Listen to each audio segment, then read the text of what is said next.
The Great Hall of Nexus Stations stretched out like a metal ocean. 47 different alien species sat in a perfect circle, each group wearing their best clothes for negotiation day. Some had bright feathers that changed colors. Others wore shining metal suits that hummed with power. A few had no clothes at all, just their natural skin that glowed with strange patterns. Ambassador Valfari adjusted her flowing silver robes and looked at the empty space where Earth's representatives should be sitting. Her people, the were known across the galaxy for their peaceful ways. Their voices were soft like wind through trees, and they never raised their tone even during the worst arguments. "Where are the humans?" she whispered to her assistant, a young Andorian named Kylvin. "The transport arrived 1 hour ago," Kylvin replied, checking his datapad. 2 beings came out. They should be here soon. High Arbiter Kickstall sat at the center of the circle. His body was made of living crystal that rang like bells when he moved. He had been running peace talks for 3,000 years. Nothing surprised him anymore, or so he thought.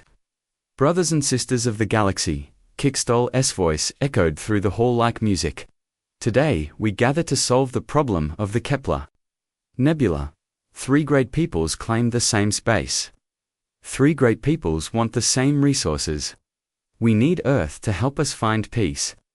The 3 fighting groups sat on opposite sides of the circle, as far apart as possible.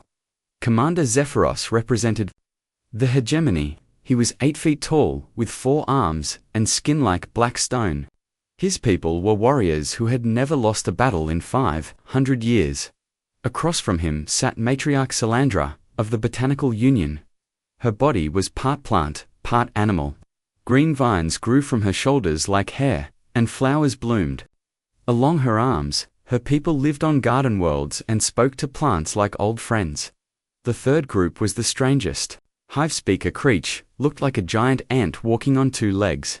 He spoke for millions of his kind who shared one mind. When he talked, it sounded like 1,000 voices speaking together. These 3 groups had been fighting over the Kepler Nebula for 200 years. The nebula was full of rare metals and energy crystals that all 3 species needed. Every attempt to share had failed. Every peace talk had ended in more fighting. "Earth has experience with difficult negotiations," Kickstall continued.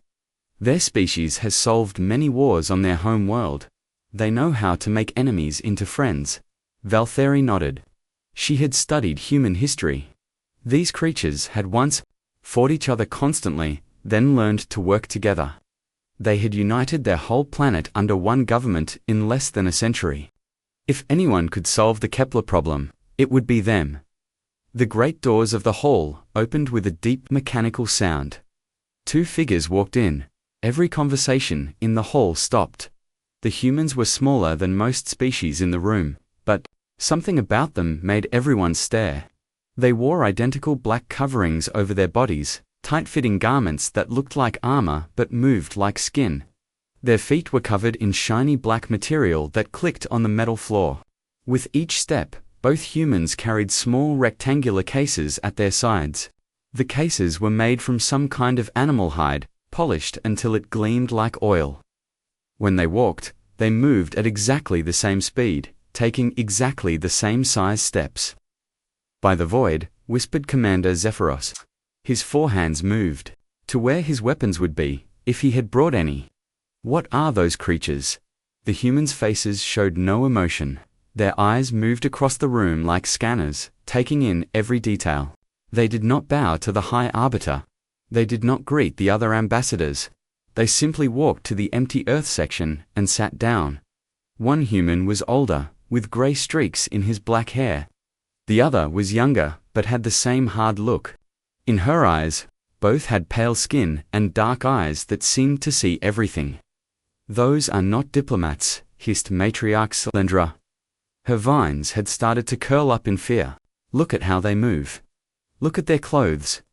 This is ritual battle armor." Hive Speaker Creech's antennae were twitching. In his shared mind, millions of his people were trying to understand what they were seeing. The human creatures wear identical coverings, he buzzed. "This suggests pack behavior." Alpha predators preparing for dominance display. Valthari felt a chill run through her silver blood. She had expected Earth to send gentle beings who spoke softly and smiled often. These humans looked like they could eat starlight and breathe vacuum. Their black coverings made them look like walking shadows. The older human reached down and opened his case. The sound it made, a sharp metallic click, echoed through the hall like a weapon being loaded. Every alien in the room flinched. Inside the case were layers of white material covered in small black marks. The human lifted out one sheet and placed it on the table in front of him. Then another. Then another. "What ritual is this?" whispered an alien ambassador from the far side of the circle. High Arbiter Kickstall's crystal body was ringing with nervous energy. In all his years of peace talks, he had never seen anything like this. The humans had not spoken a single word since entering the hall, but their presence filled the room like a storm about to break. The older human finally looked up from his papers. His eyes swept across the assembled aliens with the cold precision of a predator choosing prey. When he spoke, his voice cut through the universal translators like a blade through silk. "Gentlemen, ladies, and various other entities," he said. Each word was perfectly pronounced, perfectly timed, perfectly controlled. "My name is Kong Minsu. This is my colleague, Park Ji-wan. We represent Earth's interests in this matter." He gestured to the papers in front of him. "We understand you have a problem with resource allocation in the Kepler Nebula. 3 parties claim the same territory.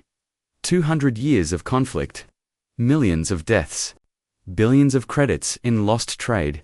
His smile was small and sharp. "Let's talk business." The hall fell silent. Even the air recycling systems seemed to hold their breath.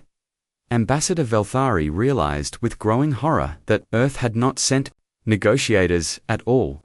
They had sent something much more dangerous. They had sent humans who wore their killing clothes and carried their hunting tools. But instead of ending lives, they ended arguments. Instead of taking prisoners, they took control. As Minsu opened another section of his case and pulled out more papers, Valthari whispered a prayer to her ancestors. The galaxy was about to learn why humans had conquered their own world so completely, and why no other species had ever stood a chance. High Arbiter Kickstall's crystal body rang like a broken bell. In 3,000 years of running peace talks, he had never felt fear in his own council chamber. But something about the 2 humans made his ancient mind scream warnings. "We will now hear from each party," Kickstall announced, his voice shaking slightly. "Commander Zephyros, please present your people's claim to the Kepler Nebula." The massive warrior stood up, his forearms spread wide. His black stone skin began to glow, with red lines, battle marks that showed when his people were ready to fight. The other aliens in the chamber moved back in their seats. "For 800 years, the hegemony has bled for the outer rim of Kepler," Zephyros roared. His voice was like thunder in a mountain. "My ancestors died in the void, claiming those worlds with their last breath.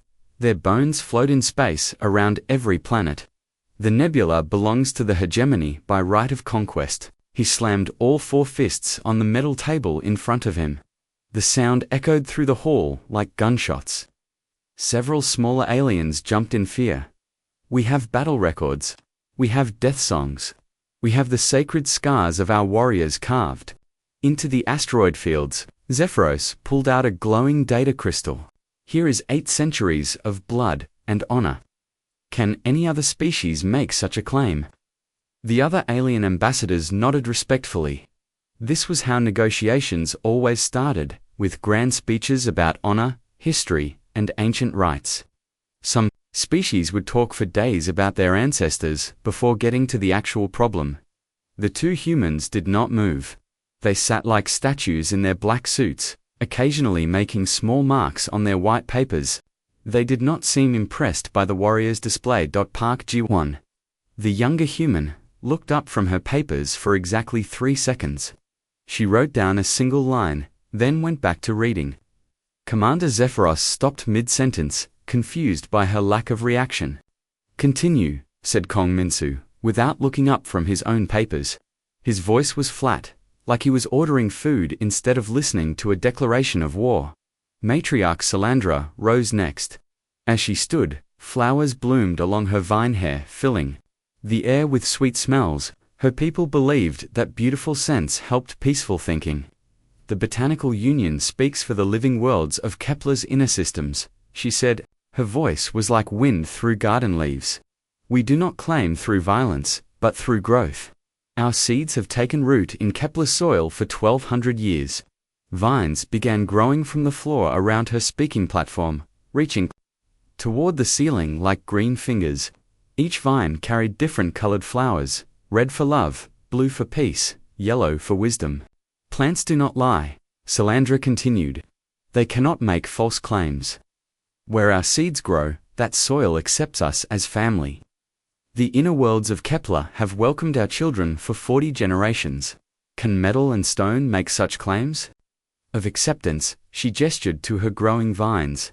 Here is life calling to life, here is harmony with the natural order. The Botanical Union asks only to tend the gardens that already know our touch. The display was beautiful. Several aliens in the chamber began to cry tears of joy at the peaceful sight. This was how the plant people always presented their claims, with growth and beauty and life. The humans made more small marks on their papers. Guan checked something on a small device she pulled from her suit. Neither human smiled at the flowers, or seemed moved by the display of natural harmony. Finally, Hive Speaker Creech stood on his thin legs. As he rose, a sweet smell filled the air, not flowers, but chemical messages from his people. Every member of his species could smell emotions, and right now, Creech smelled like determination mixed with ancient patience. The collective speaks. With one mind across time and space, Creech buzzed. His voice sounded like 1,000 people whispering at once. We do not claim Kepler through conquest or growth. We claim it through understanding. The air around him shimmered as invisible. Chemical messages spread through the room. Most aliens could not smell them, but they felt a strange calm settling over their thoughts. For 2,000 years, our collective consciousness has studied the Kepler Nebula. Every asteroid, every planet, every particle of space dust, we know where each piece of metal came from. We know how every world was born. We know the true history that others have forgotten. The chemical smell grew stronger. Several aliens began to nod in agreement without knowing why. The collective claims, Kepler through perfect knowledge. We have mapped every resource, every energy pattern, every possible future. We alone can use the nebula without waste, without harm, without loss. Give us Kepler, and we will share its wealth perfectly with those who deserve it. The 3 presentations had taken 4 hours. This was normal for galactic negotiations. Some species would spend entire days explaining their claims. Before anyone started talking about solutions, High Arbiter Kickstyle turned to the humans. Honored representatives of Earth, we have heard the 3 claims. Each people has ancient rights to the Kepler Nebula. Each people needs its resources to survive. How does your species suggest we proceed? Every alien in the chamber leaned forward. Earth's wisdom in solving impossible problems was legendary. They expected long speeches about compromise, careful balance, and mutual understanding. Kong Minsu looked up from his papers, for the first time since the presentations began. His dark eyes moved across the 3 claimant groups, like a hunter studying prey. We've reviewed the materials, he said, in the same flat tone he had used before. We'll have a solution by morning. Silence fell over the chamber like a heavy blanket. Ambassador Valthari felt her silver blood turn cold. By morning. She stammered, but this conflict has lasted 200 years. The legal complications alone would take months to study. We'll have a solution by morning, Giwon repeated. She closed her small device and put it back in her suit. Is there anything else? Commander Zephyros stood up, his skin glowing brighter.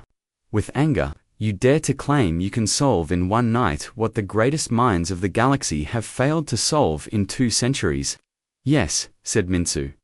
He began putting his papers back in his case with the same mechanical precision he had used. To take them out, Matriarch Salandra S. vines were curling up in distress. But you haven't asked about our cultures, our needs, our fears for the future, ... We'll have a solution by morning, Minsu repeated. The sharp click of his case closing echoed through the silent chamber. The two humans stood up at the same time and walked toward the exit with their synchronized steps. They did not bow to the High Arbiter. They did not thank anyone for the presentations. They simply left out as the great doors closed behind them. Hive Speaker Creech released a chemical smell that translated roughly as predators returning to their hunting grounds. High Arbiter Kickstole's crystal body was ringing with confusion and fear. In all his years, no one had ever claimed they could solve a major galactic dispute overnight. What manner of beings has Earth sent us? He whispered. In the human quarters of Nexus Station, lights burned all through the night.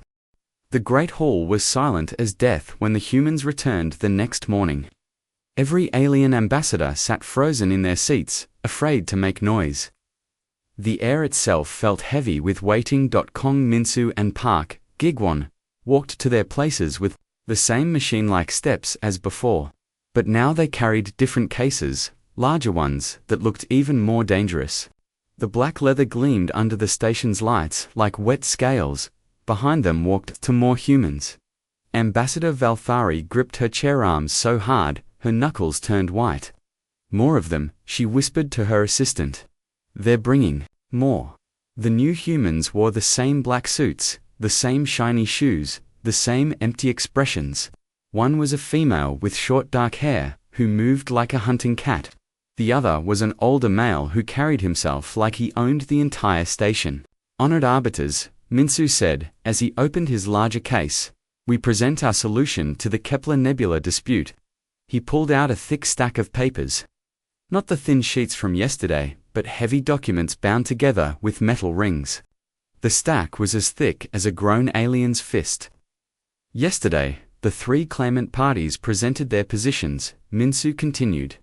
The hegemony claims conquest rights. The Botanical Union claims settlement rights. The collective claims knowledge rights. All three claims are legally valid under current galactic law. High Arbiter Kickstole's crystal body rang with nervous energy. Then, then how can this dispute be solved? If all claims are valid, how do we choose? Minsu's smile was sharp as broken glass. We don't choose, we eliminate the need to choose. He gestured to the older human. This is Yoon Ciala, Earth's Trade Commissioner. She will explain our proposal. Ciala stepped forward and placed her own thick document on the table. The problem is not who owns Kepler, she said, in a voice that cut through the air like a knife. The problem is that ownership is the wrong concept entirely. Confused murmurs filled the chamber. The aliens had spent centuries arguing about ownership. How could ownership be wrong? We propose the formation of the Kepler Development Corporation, Ciala continued. A joint business entity owned by all three claimant species, plus Earth as managing partner. She opened her document and pulled out colorful charts covered in numbers and lines. Instead of fighting over who gets what, you become business partners, who share everything. Commander Zephyros stood up, his forearms crossed. Explain this ... corporation thing. My people are warriors, not traders. The fourth human stepped forward. He was younger than the others, with careful eyes behind thin glasses. I am Dr. Kim Taiho, specialist in alien psychology and business systems. Let me make this simple for everyone. He pointed to a large chart that showed the Kepler Nebula divided into colored sections. Under the current system, each group fights. For control, winner takes all, losers get nothing. This creates permanent conflict. Under our system, everyone gets shares based on what they bring to the partnership. The hegemony provides security and military protection. The Botanical Union provides agricultural worlds and life support systems. The collective provides scientific knowledge and resource mapping. Matriarch Salandra S. vines were uncurling with interest. And what does Earth provide? Management, said Guan simply. We run the business so you can focus on what you do best. Dr. Kim pulled out another chart showing streams of money flowing between different species. Here are the profit projections. Year 1, each partner makes 3 times what they currently earn from their Kepler holdings. Year 5, 15 times. Year 10. Numbers so large, your languages don't have words for them. The chamber erupted in shocked whispers. Several aliens began calculating frantically on their personal devices. Hive speaker, Creech's antennae were twitching rapidly. The collective's analysis shows these numbers are theoretically possible, but how? Ciala smiled, the first emotion any human had shown since arriving. Efficiency, right now. You waste enormous resources fighting each other. Military fleets, weapons, defensive systems, rebuilding after battles. All of that money could be making more money instead. She pointed to different sections of her chart. Imagine hegemony security protecting botanical growing operations. Imagine collective knowledge helping hegemony mining be more efficient. Imagine botanical life support systems keeping collective research stations healthy. Instead of 3 separate operations competing for limited resources, you have one super efficient operation that creates unlimited resources. Commander Zephyros was staring at the charts like they might attack him. But what about honor? What about the glory of battle? What about proving our strength? Dr. Kim adjusted his glasses. Commander, what brings more honor? Winning one battle, or winning so completely that your enemies beg to work for you? The warrior's eyes widened. You mean, we would be so successful that others would want to join us? Exactly. Success is the greatest victory. Profit is the ultimate conquest. Matriarch Salandra raised a vine-covered hand. But what about our independence? Our cultural ways? Would we become human? Absolutely not, said Minsu firmly. Cultural independence is protected in Section 47 of the Partnership Agreement. Each species maintains complete control over their internal affairs. This is purely business cooperation. He pulled out more papers, hundreds of pages covered. In tiny writing, standard galactic law protects minority shareholders. Earth cannot make decisions without approval from at least 2 partner species. You maintain democratic control. High Arbiter Kickstal was studying the documents with growing amazement. These contracts, they're incredibly detailed. How did you write so much in one night? We didn't write them last night, Juwon said casually. We wrote them on the way here. Our ship's computers analyzed your dispute from public records and generated 17 different solution models. This was the most profitable one for all parties. The aliens stared at her in horror. The humans had solved their ancient dispute. As a travel project, like working a puzzle during a boring trip, Ciala pulled out even more documents. Here are the articles of incorporation, filed with the Galactic Commerce Commission this morning. Here are the preliminary resource surveys, completed by our automated probes which launched 6 hours ago. Here are the staffing plans for the first operational year. You already started, stammered Velthori. Time is money, said Mince. Why wait? Hive speaker Creech released a chemical scent that translated as pure confusion mixed with terrified respect. The collective's greatest minds need years to process complex decisions. How do your minds work so quickly? Dr. Kim smiled. We think in terms of systems, not emotions. What's the most efficient way to get everyone what they want? Build a system. That makes everyone more successful together than apart. But what if we refuse? Asked Commander Zephyros. What if we want to keep fighting? All 4 humans looked at him with the same cold expression. Then you fight each other while Earth builds the Kepler Development Corporation with whoever wants to make money, said Ciala simply. In 5 years, we'll be so rich and powerful that you'll beg to join as junior partners instead of equal partners. Or, you can sign today and become founding partners with full rights and maximum profits. The chamber fell silent again. Every alien was thinking the same thing. The humans weren't making threats. They were stating business facts. High Arbiter, Kickstal's crystal body was ringing like wind chimes in a storm. You've changed everything. This isn't negotiation. This is transformation. Minsu nodded. That's what we do. We don't solve Problems, we eliminate them by making them irrelevant. He looked around the chamber at all the shocked alien faces. So, who wants to get rich? 3 weeks later, Nexus Station looked like a different place. Ships arrived every hour carrying representatives from species across the galaxy. The small dispute over Kepler had become the most important event in galactic history. In the station's largest meeting room, 2 more humans had joined the Earth team. They sat at a long black table covered with documents, data screens, and communication devices that never stopped beeping with new messages. Cho Hyun-woo looked younger than the other humans, but his eyes were older than stars. He was Earth's senior economist, and the numbers flowing from his computers were changing how aliens thought about everything. Next to him sat Lim Soo-yang, a woman with short hair and hands that moved like machines when she worked on her datapad. She specialized in what humans called corporate restructuring, taking broken systems and rebuilding them to work better. The Galactic Commerce Network wants to study our methods, Hyun-woo said, without looking up from his screens. 7 species have requested Earth assistance with their own territorial disputes. 23, Soo-yang corrected, checking her messages. 6 more requests came in during the last hour. High Arbiter Kickstal stood at the window, watching more ships arrive. His crystal body was ringing constantly now. Not from fear, but from confusion that had lasted for weeks. "What have you done to us?" he asked quietly. Kung Min-soo looked up from the contract he was reviewing. "We offered you a better way to do business. Nothing more, nothing more." Kickstal turned around, his crystal face showing more emotion than most beings had ever seen from his species. The Kepler Development Corporation earned more profit in 2 weeks than most systems earn in 50 years.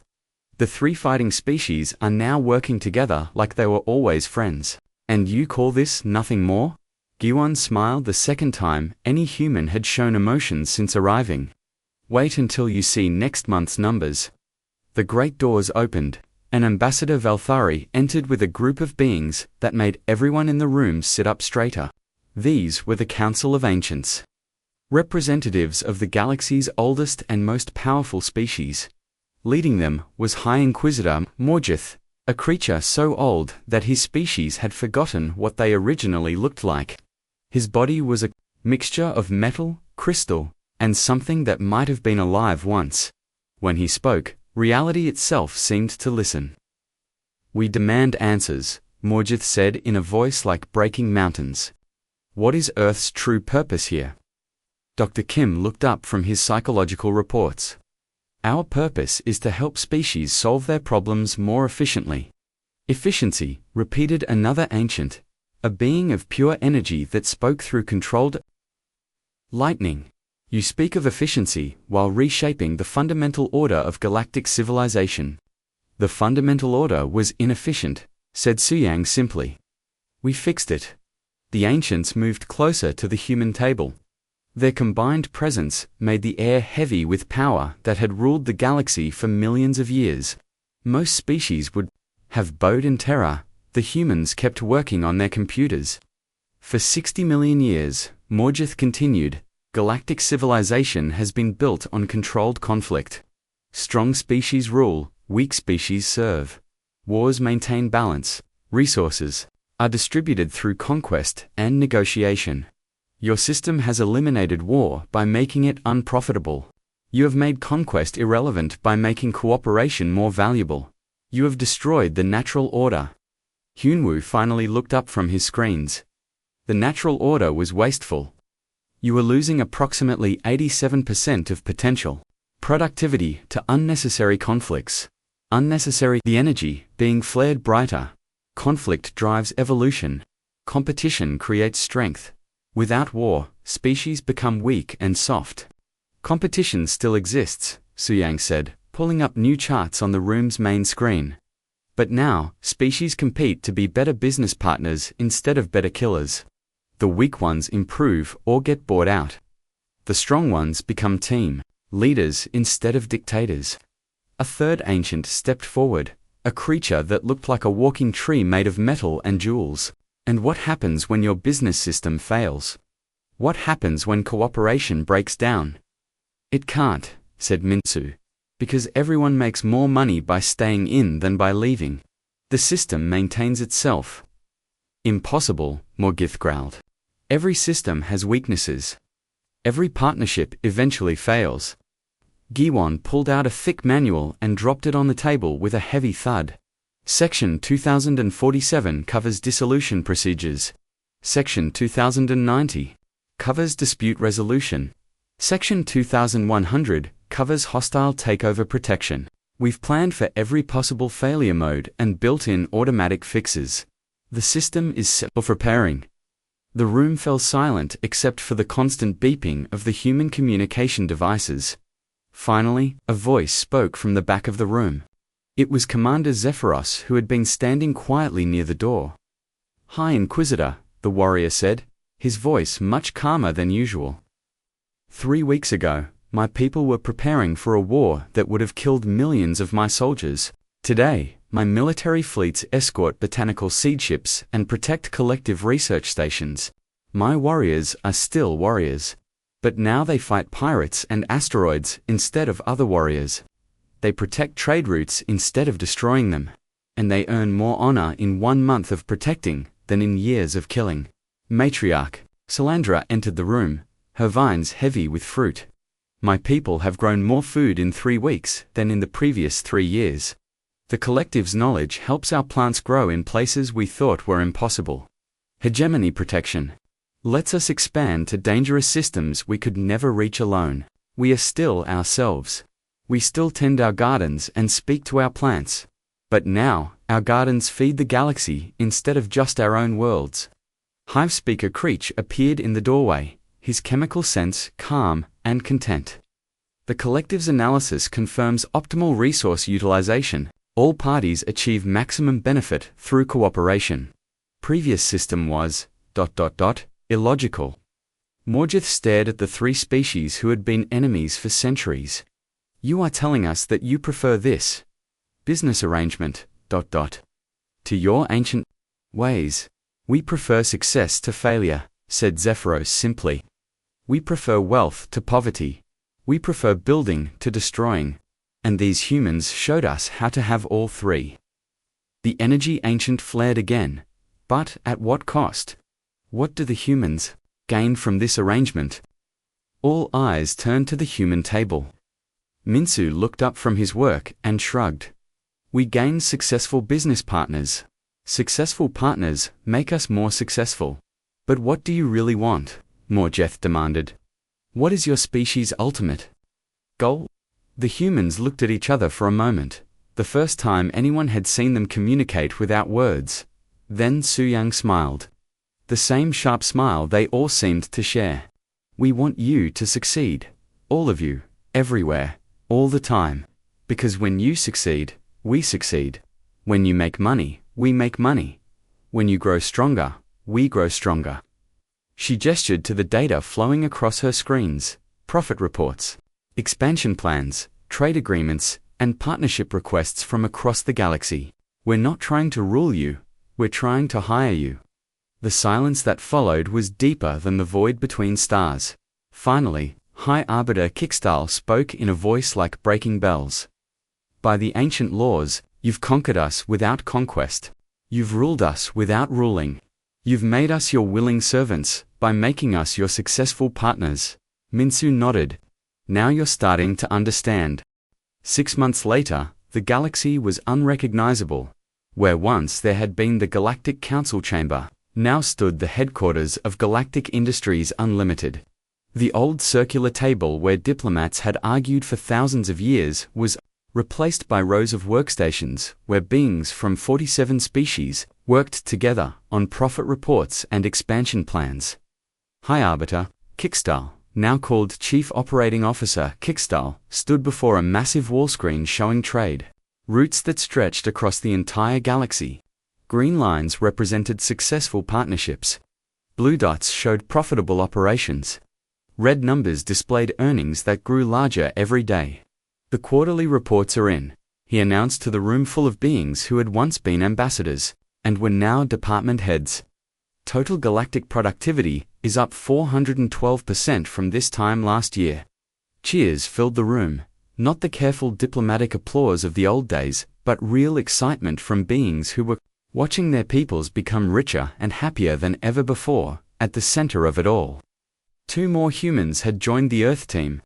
Bei Jungmin, the new Galactic Commerce Secretary, was younger than the others but carried himself like he had been running galaxies his whole life. Next to him sat Kong Yoon-bi, a woman with sharp eyes who specialized in writing contracts between different species. The Outer Rim Development Project is ahead of schedule, Gungman reported, reading from his datapad.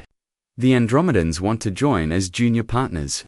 The Crystalline Collective has requested management training for their leadership council. And the Resistance? Asked Minsu, looking up from a contract that would have been thicker than most beings were tall. Fleet Admiral Rexstar is still refusing to join, said Dr. Kim, checking his psychological profiles.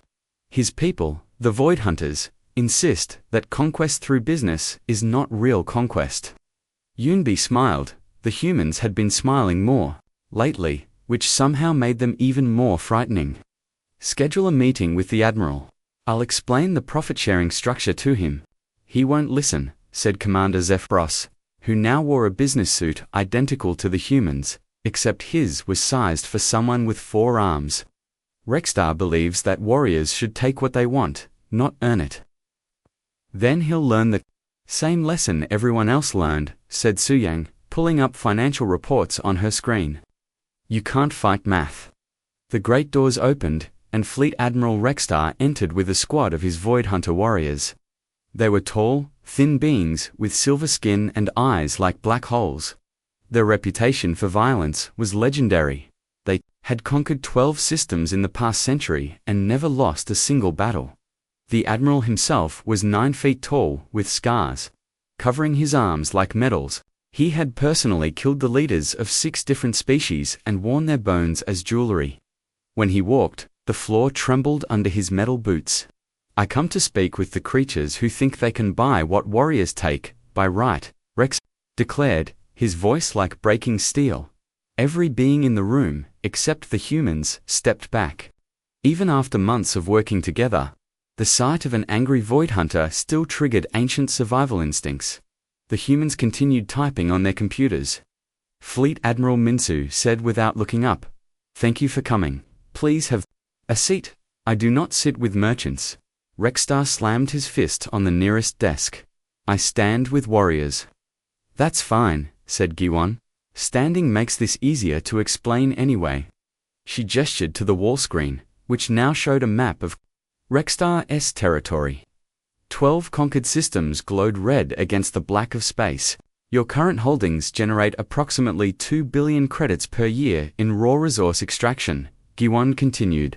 Your military expenses, fleets, weapons, replacement of battle losses, cost approximately 1.8 billion credits per year. Your profit margin is 10%. Very inefficient. Rexstar's warriors shifted nervously behind him. No one had ever called their admiral inefficient and lived. "Now look at this," said Yoonbi, changing the screen to show the Kepler Development Corporation's territory. Same number of systems, but operated as business partnerships instead of conquered territories. Annual income, 47 billion credits. Military expenses, 300 million, mostly security and logistics. Profit margin, 93%. Rexstar stared at the numbers like they might be weapons aimed at him. "Impossible," he growled. "Those worlds would rebel. Conquered peoples always rebel when they think they can win. But these aren't conquered peoples," said Dr. Kim gently. "They're business partners. They make more money by staying in the corporation than by leaving it. Why would they rebel against their own success?" Hyunwoo pulled up more charts. "Admiral, your warriors are magnificent fighters, but you're using them to guard empty space and fight other warriors who are also guarding empty space. Meanwhile, pirates steal your cargo, raiders attack your supply lines, and asteroids damage your infrastructure. Our security division protects profitable trade routes, hunts pirates for bounty payments, and clears dangerous asteroids for mining operations. Your warriors would earn more honor in 1 month of protecting trade than in a year of conquering empty worlds." Rexstar was silent for a long moment, staring at the wealth flowing across the screens. "And what happens to my position as Fleet Admiral?" he asked finally. "You become Chief Security Officer of the Galactic Defense Division," said Beige. "You command the largest military force in galactic history, not just your 12 fleets, but security forces from every partner species. Instead of conquering 12 systems, you protect 12,000 systems. Instead of fighting other warriors, you hunt pirates, raiders, and anyone who threatens galactic commerce. Your warriors become the guardians of galactic prosperity instead of the destroyers of individual worlds." Rexstar looked around the room at all the beings who had once been his enemies, now working together, sharing profits, building instead of destroying. "And if I refuse?" he asked. All the humans looked at him with the same calm expression they had worn since the day they first arrived.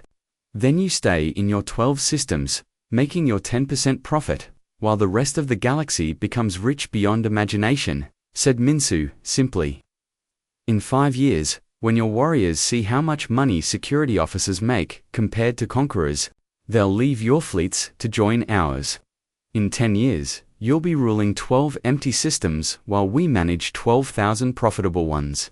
Or you can join today as a founding partner and help us expand to 12 million systems."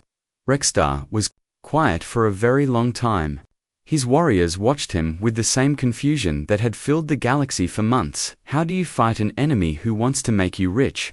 Finally, the Admiral reached up and removed the bone jewelry from his arms. "What do I need to sign?" Yunbi smiled and pulled out a contract. "Just your name, Admiral. Welcome to Galactic Industries." As Rexstar signed the agreement, High Inquisitor Morgoth entered the room. The ancient being looked around at the bustling headquarters, the profit charts, the species working together, and the newest recruit to the human business empire. "You've won," he said to Minsu.